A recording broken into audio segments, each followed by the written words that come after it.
पश्चिम बंगाल में दीदी यानी कि ममता बनर्जी का अब कुछ अलग अंदाज, कुछ अलग रुख अपनाती हुए वो नजर आती हैं। खासतौर से मुर्शिदाबाद में रैली में जो उन्होंने संबोधन दिया और वो जो उनका वीडियो वायरल हुआ, उनके उस अंदाज को लेकर कई तरह के सवाल अब लोग उनसे कर रहे हैं।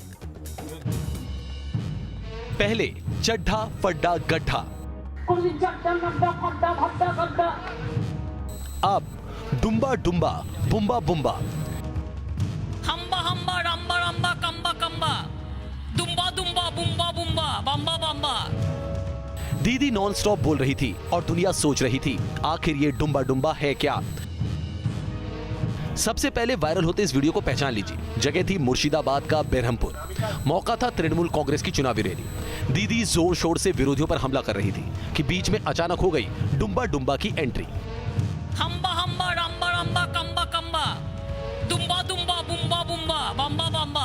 दरअसल दीदी के इस डुम्बा डुम्बा के टारगेट पर टीएमसी के वो बागी हैं जो लगातार बीजेपी से जुड़ रहे हैं। शुभेंदु अधिकारी, राजीव बनर्जी जैसे चेहरों की बगावत ने दीदी की ऐसी टेंशन बढ़ा दी है कि सुनने को मिला डुम्बा डुम्बा। दरअसल दीदी ने पार्टी छोड़ गए नेताओं की तुलना गाय से की थी। दीदी ने बीजेपी से जुड़े नेताओं को बिना बात शोर मचाने वाला करार दिया था और इसी शोर को बयां करने के लिए दीदी ने बुम्बा बुम्बा डुम्बा डुम्बा कर दिया। दीदी का डुम्बा डुम्बा राज्यपाल को डर। बंगाल की सियासी सरगर्मी में एक नया ट्विस्ट आया राज्यपाल जगदीप धनखड़ के बयान से। राज्यपाल ने राज्य के माहौल और ममता सरकार पर सवाल उठाते हुए साफ कह दिया कि अब बंगाल में डर लगता है। क्या आप दिल को टटोल कर कह सकते हैं फियर नहीं है? फियर इतनी ज्यादा है कि आप फियर की चर्चा तक नहीं कर पा रहे हैं। फियर और डेमोक्रेसी एक साथ जिंदा नहीं रह सकते। फियर और कॉन्स्टिट्यूशन नहीं रह सकते। दीदी ने बीजेपी पर भारी होने का आरोप जड़ा तो कमलधारियों ने चारों तरफ से दीदी पर सियासी वार करने शुरू कर दिए। चुनावी नतीजा क्या होगा ये जनता जनार्दन ही तय करेगी, लेकिन इतना तय है कि ये फाइट इंटरेस्टिंग होने वाली है। Team news nation.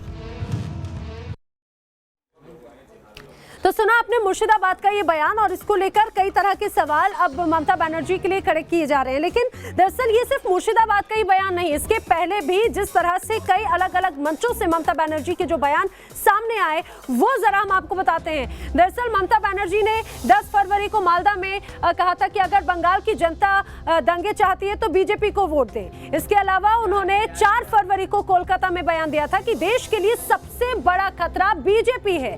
इसके अलावा कई बार ऐसे ही और बयान सामने आए 3 फरवरी को जब वो अलीद्वारपुर में थी, बीजेपी को बंगाल से दूर कर देना चाहिए, ये बात उनके बयान का था।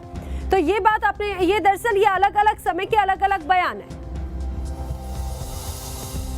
और तपस सिंह गुप्ता मेरे सहयोगी इस समय जुड़ रहे हैं। तपस, इसके पहले अगर बात की जाए, ममता बनर्जी विकास की बात करती थी, कई तरह की उन्होंने बात कही, लेकिन अचानक से वक्त के साथ उनके बयान बदलते चले गए, उनके अंदाज बदलते चले गए। बीजेपी पर तो निशाना साधती है, लेकिन अब वो डंबा बुम्बा सब आ जाता है इसमें। इसे किस तरीके से देखा जाए?